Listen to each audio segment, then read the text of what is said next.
el señor Alexander Yanes. Con él vamos a conversar sobre la situación política y social que vive su país, y creo yo que la primera pregunta cae de Maduro. Embajador, ¿cómo está usted?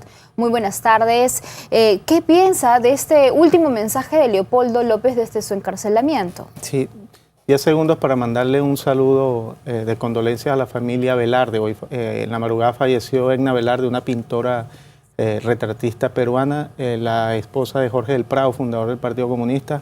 Mis condolencias para ellos. Cierto, embajador. Bueno, con relación al mensaje de Leopoldo López, me parece muy bien que llame a la no violencia, viendo que su historia en la política venezolana, hay videos sobre lo que te voy a decir, ha llamado a la protesta no pacífica. De tal manera que el llamado a la no violencia en este momento creo que ayuda y contribuye a que los sectores del ramo de la oposición, ese pequeño núcleo, que no es toda la oposición, es un pequeño núcleo que tiene actitudes violentistas, deponga esa actitud y favorezca conjuntamente al llamado que ha hecho el presidente Maduro al diálogo, a la concordia y bueno, a resolver los problemas que puedan existir en nuestro país por las vías constitucionales. Pero sobre todo organismos internacionales comentan que aún así Leopoldo López está injustamente detenido, que no se han presentado las pruebas suficientes para mantenerlo encarcelado. ¿Qué pueden responder entonces ustedes? Bueno, en primer lugar decir que la entrega de Leopoldo López obedeció a que los servicios de inteligencia de Venezuela interceptaron unas llamadas telefónicas donde factores de la derecha venezolana hablaban de que había que matarlo para culpar al gobierno y generar una guerra civil. Esa fue la razón por la cual Diosdado Cabello, siguiendo instrucciones del presidente de la República, se comunica con los padres de Leopoldo López, le coloca las grabaciones. Ellos identifican incluso a una de las personas que conversaba allí, la esposa de Leopoldo López, en una cadena internacional, admitió que efectivamente había un plan para asesinar a Leopoldo López, no del gobierno, sino de factores ultrarradicales, y esa fue una de las razones por las cuales él se entrega. Luego, el proceso de su detención está en manos del Ministerio Público. El Ministerio Público es el que se encarga de hacer las audiencias, escuchar las posiciones tanto de la Fiscalía como de este caso del abogado Leopoldo López, y bueno, es el indicado para determinar lo que aplica según la ley. Embajador, pero ahí lo interrumpo porque si bien es un proceso que lo tiene que ver el Poder Judicial y el Ministerio Público ahora, que tiene en sus manos el futuro de Leopoldo López, es el presidente, y todo lo hemos escuchado del presidente Nicolás Maduro, que pedían que lo encarcelen, que él debería estar preso. Y lo que llama tanto la atención es que el presidente de la Asamblea Nacional, lo que acá entendemos como el Congreso, sí, sea el que estuvo manejando el carro, ¿no? Y llevándolo a la prisión. O sea, ¿qué tienen que ver otros dos poderes en algo que es netamente judicial se ha querido, gracias por la pregunta, pues se ha querido manipular el hecho de que el presidente del Parlamento haya manejado el vehículo donde iba Leopoldo López como una expresión del control del Estado sobre los poderes y sobre la justicia. No es así. El hecho fue que Diosdado Cabello fue el designado por el presidente de la República para negociar, presentar estas evidencias. ¿Negociar qué? Decirle a la familia de Leopoldo López que teníamos evidencia de que había un plan para asesinarlo y que en resguardo de su vida era necesario, para que el Estado pudiese resguardar su vida, era necesario que se entregara. Porque si algo le ocurría, bueno, las consecuencias hubiesen sido indescriptibles. Debo entender entonces de que... Era un garante, Diosdado Cabello era un garante para salvaguardar su vida. Debo entender entonces que Nicolás Maduro, el gobierno de Nicolás Maduro y los chavistas le han salvado la vida a Leopoldo López. Bueno, el gobierno nacional, y no lo digo yo como embajador, lo dijo incluso la esposa de Leopoldo López. Había preocupaciones del gobierno por la vida de Leopoldo López, y en virtud de que estos planes fueron develados, se decidió que él se entregara. Lo dice la esposa de Leopoldo. Ahora, el tema está de que Leopoldo López pues está encarcelado por una serie de imputaciones, ¿no es cierto? Pero hay imágenes que han circulado por redes sociales, que las han captado los mismos venezolanos, ¿no? Donde se puede ver que hay oficiales del Servicio de Inteligencia Bolivariano, del SEBIN, y también de la Guardia Bolivariana atentando, disparando contra los manifestantes, que eran en su mayoría estudiantes. ¿También va a haber sanciones ahí? ¿Se han identificado? ¿Hay alguno de ellos que haya sido detenido o separado de los puestos oficiales? Sí, el presidente de la República ha dicho muy claramente que todo grupo que, invocando el respaldo, sea al gobierno nacional, sea la oposición venezolana, utilice armas para lograr sus objetivos, están al margen de la ley, son condenados y van a ser capturados y se les aplicará todo el peso de la ley. Eso lo ha dicho enfáticamente en varias oportunidades. Ahora, tú me hablas de las redes sociales. Yo no sé si será posible mostrar en pantalla algunas cosas que circulan en las redes sociales. A ver, vamos a acercar la cámara para poder enfocar lo que usted nos está enseñando. Hay imágenes, por ejemplo, que se atribuyen a Venezuela, por ejemplo, estas imágenes, y son imágenes de la Argentina, es un ejemplo, ¿no? Ya. Aquí tenemos una imagen que se atribuye a Venezuela y es de Bulgaria. Usted dice entonces que están manipulando la información a través de las redes sociales. Fíjate esta que está acá, rápidamente. Esta es una imagen que es de Chile y se atribuye a que es de Venezuela. Bueno, así como esta, una serie de imágenes que son atribuidas a Venezuela y que no son de nuestro país. Ok, entonces por eso están atribuyendo imágenes y realidades distintas a lo de Venezuela. Lo que quiero decir es que no es que los medios de comunicación todo lo que transmiten es errado o es manipulado, pero sí hemos detectado una rueda de prensa de la ministra de Comunicación e Información denunciando esto, donde se habían utilizado imágenes de hechos violentos en otros países y se presentaban como en Venezuela. Unas imágenes de personas avaliadas en el suelo eran de Siria y decían que era de Venezuela. Esto genera un impacto tremendo en la comunidad internacional. Hay algunas imágenes que tienen audio, que se puede escuchar que son gente con dejo venezolano. Entonces, en ese caso, en algunas imágenes sí se puede ver que sí se trata de las calles de Caracas o de otras ciudades importantes de Venezuela. ¿Por qué todavía no hay ningún policía o efectivo de la Guardia Bolivariana que haya sido sancionado, separado o investigado por lo menos? No, en este momento la fiscal general habló hace poco, hay 24 detenidos, algunos por posesión de arma de fuego, algunos por daños a la propiedad pública, otros por dañar patrullas inteligentes, etcétera. Esos procesos están en camino. Es la Fiscalía General de la República la que tiene que conducir el proceso de investigación y a partir de allí generar las pruebas, generar la aplicación de la ley. Pero 24 detenidos por el lado de los manifestantes. Vamos a la respuesta también que tienen las fuerzas del orden. Hay personas del otro bando que también están detenidas por estas razones.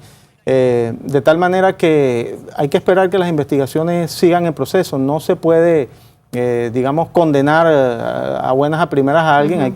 El Código Penal venezolano es bien estricto en ese sentido. Hay que establecer todo el mecanismo de prueba para poderlos llevar ante la ley. ¿Y cuántos efectivos del SEBIN o de la Guardia Bolivariana están detenidos también por haber atacado a los manifestantes? Bueno, yo no tengo esa información exacta, te mentiría si te diera una cifra, así que prefiero no pronunciarme sobre eso. ¿Ni tampoco si están siendo algunos investigados? Claro, todo grupo, sea de la fuerza pública, que se le denuncie por haber disparado, por haberse excedido en el ejercicio de su función, bueno, está siendo investigado y de determinarse que es culpable, irá a la cárcel, como lo ha dicho el presidente Nicolás Maduro. Así sea de la Guardia de Seguridad. Así sea de la Guardia Nacional, del SEBIN, de la Policía Nacional, etc.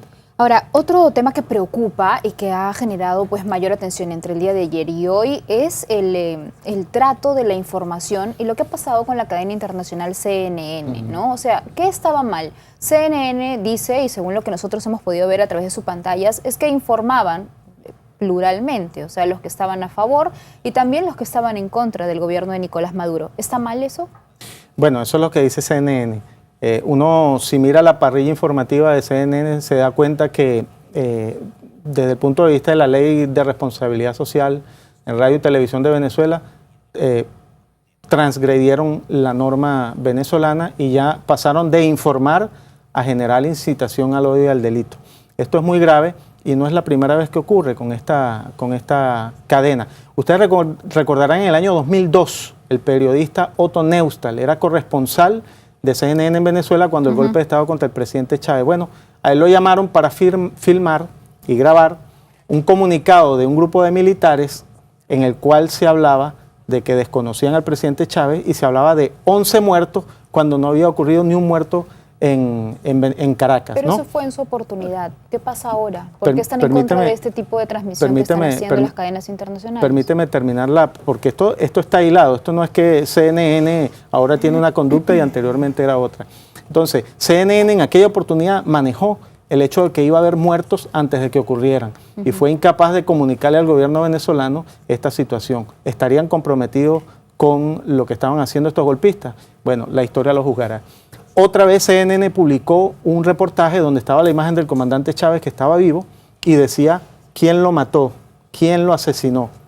¿Será que CNN se equivocó, fue un error técnico o tenía algún compromiso con el llamado al asesinato del presidente Chávez? No lo sabemos, la historia lo juzgará. En esta oportunidad CNN ha tenido una actitud similar. Yo incluso digo, sale CNN en inglés, CNN en español, y creo que han creado CNN Venezuela, porque la parrilla informativa de CNN es prácticamente todo el día dedicado al tema de Venezuela. Que tenemos casi sí, todo pero el día con la información de tú puedes transmitir todo el día sobre una información específica si esa información es equilibrada, pero la parrilla de CNN no era equilibrada. Tú veías ahí a quién llamaban para declarar y estoy seguro cerca de un 70-80% gente de la oposición. Bueno, esa es la línea editorial del canal, pero bueno, tiene que asumir su responsabilidad. Pero los han sacado del país. Patricia Yaniot ha tenido que salir y dice que ha tenido algún tipo de malos entendidos al momento de salir de Caracas. ¿Por qué esta actitud entonces contra la periodista? Bueno, no sé, no puedo pronunciarme sobre algo que no conozco, no manejo. Ella dice eso, yo habría que ver algún video o alguna información específica, pero no puedo pronunciarme sobre ese tema porque no manejo la información. ¿Es verdad que molestó a Nicolás Maduro o quizás al gobierno venezolano que Patricia Yaniot hiciera algunas entrevistas en la calle y donde recogió la molestia de muchas personas por la escasez o por la crisis económica que viven? Pero es que no solo es CNN, hay varias televisoras internacionales que están en Venezuela haciendo su trabajo. Mientras las televisoras se mantengan en el parámetro de informar, no hay ningún problema. ¿Qué ocurrió con NTN 24, que fue una cadena colombiana que fue sacada de la parrilla? Bueno, entrevistó a unos encapuchados que llamaban a asesinar al presidente de la República y transmitió ese mensaje en reiteradas oportunidades. Tú puedes, como entrevistador de calle, entrevistar a alguien y tú no eres responsable de lo que él diga, pero si la cadena les transmite el mensaje, ahí aparentemente, digamos, pasamos de la información a la instigación del delito. ¿Y por qué eso está mal, embajador? Porque de repente yo estoy, de alguna manera, sacando al aire lo que puede decir este delincuente y al mismo tiempo puedo estar alertando a las autoridades de que hay personas que lo estén haciendo. Bueno, ¿por qué verlo desde el lado contrario de que estoy instigando? Cuando puede ser que estoy informando que hay personas o que hay un grupo delictivo que está buscando este plan. El mismo caso de la CNN con el video de Otto Neustad. Si tú sabías que iba a haber muertos, si tú sabías que un grupo de militares estaban comprometidos y antes de que hubiera los muertos ya CNN tenía la información, ¿por qué no lo comunicó a las autoridades? En el caso Por eso le informa a través de su pantalla, ¿no? ¿O no es suficiente? O sea, después que hubo los muertos. Es que el problema es que tú no puedes, fíjate, en ese caso NTN 24, ¿qué tenía que hacer el periodista? Bueno, mire, no estamos de acuerdo con las opiniones emitidas por este caballero, pero no, transmitieron y retransmitieron el llamado al asesinato del presidente de la República. Tú sabes lo que eso significa. O sea, no es cualquier cosa, ¿no? ¿Qué ocurre en cualquier país del mundo donde esto ocurra? Muy seguramente va a haber sanciones contra la televisora, porque una televisora no puede ser instrumento del delito, del llamado al asesinato, imagínate, de un jefe de Estado. Bueno, usted ya debe haber visto las reacciones en los medios de comunicación, en redes sociales de diferentes instituciones, también instituciones de la prensa que han mostrado su preocupación por lo que ha pasado con CNN en Venezuela, lo consideran como una práctica poco democrática. ¿Esto cómo debemos de tomarlo entonces? Bueno, repito, en Venezuela hay una ley de responsabilidad social en radio y televisión.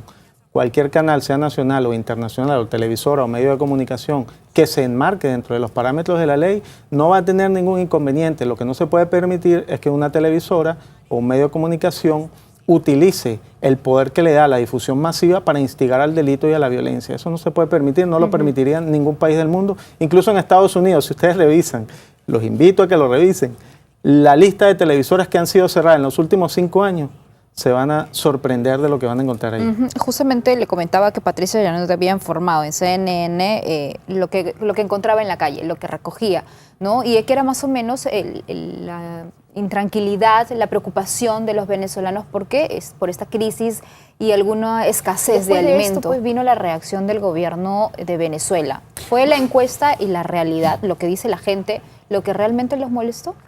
Yo dudo mucho que por un reportaje puntual el gobierno haya tomado la decisión. Hay que haber visto lo que CNN ha transmitido desde el 12 de febrero, que fue la manifestación, hasta el día de hoy. A mí particularmente me ha llamado la atención lo que ya les he comentado. un canal internacional de la magnitud de CNN que dedique más del 50% de su parrilla al caso venezolano y cerca del 70% a información dada por la oposición. Esto, desde mi punto de vista, no demuestra ningún tipo de equilibrio. Entonces, hay que tomar en perspectiva todo lo que CNN ha dicho y no un reportaje. O sea, ellos pueden decir que este reportaje fue el que generó, pero la televisión venezolana informa de esto todos los días, la radio, la prensa. Mira este titular de un periódico en Venezuela. Así funcionan las dictaduras. Si en Venezuela hubiese violación de la libertad de expresión, este periódico no sale. Así que, bueno, muchas veces el teatro de operaciones mediático y el de la realidad no necesariamente coinciden. Ahora, pero todos o diferentes medios o las últimas informaciones que vienen de Venezuela es sobre la escasez de alimentos. Entonces, tampoco, como dijo hoy día la primera dama, Nadine Heredia, no podemos tapar el sol con un dedo, ¿no? Es una situación, es una crisis la que están pasando y que definitivamente la gente la está pasando mal, e incluso los chavistas, ya ahora hay un grupo de chavistas que no están tan conformes con lo que Nicolás Maduro les vendió o les prometió en algún momento con lo que están atravesando ahora. Bueno, el presidente de la República ha dicho que en Venezuela se estableció un intento de golpe de Estado, no por toda la oposición, sino por un grupo violentista. Y hay algunas cifras que tengo que transmitir. En el año 98, el venezolano consumía 14 kilos de carne por persona por año. En el año 2013, el año pasado, consumía 45 kilos por persona por año. Leche, 60 litros por persona año en el año 98, 130 litros por persona año el año 2013. ¿Qué es lo que ha ocurrido con el tema del abastecimiento? Se ha demostrado en este momento que el 40% de la comida que hay en Venezuela, producida o importada, se va de contrabando hacia Colombia. 40%. Hay que verle la cara a lo que eso significa. Aparte, como lo denunciaba una de las señoras allí, ha habido un acaparamiento que ha generado también esta situación. El ejemplo de la Polar es perfecto. La Polar produce la harina de maíz precocida y produce la cerveza. La cerveza le da mucho dinero. Escasea la harina, pero no escasea la cerveza.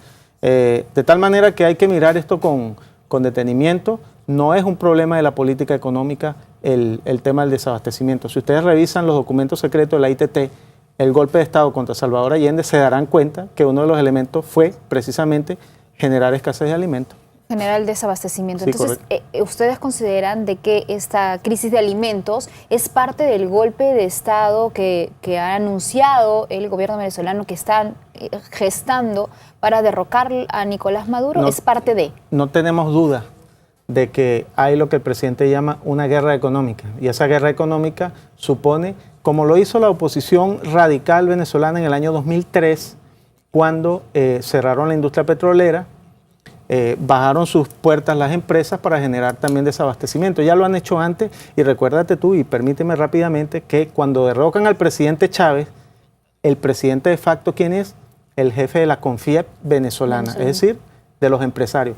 Hay lamentablemente una actitud de un grupo, no son todos, pero un grupo importante de empresarios que están por una salida violenta. ¿Y quién estaría detrás de este golpe de Estado entonces? Bueno, lo ha dicho el presidente Maduro. Se ha demostrado a través de correos electrónicos y otros mecanismos que el gobierno de los Estados Unidos ha financiado 55 millones de dólares a organizaciones de oposición venezolana para generar este tipo de situaciones.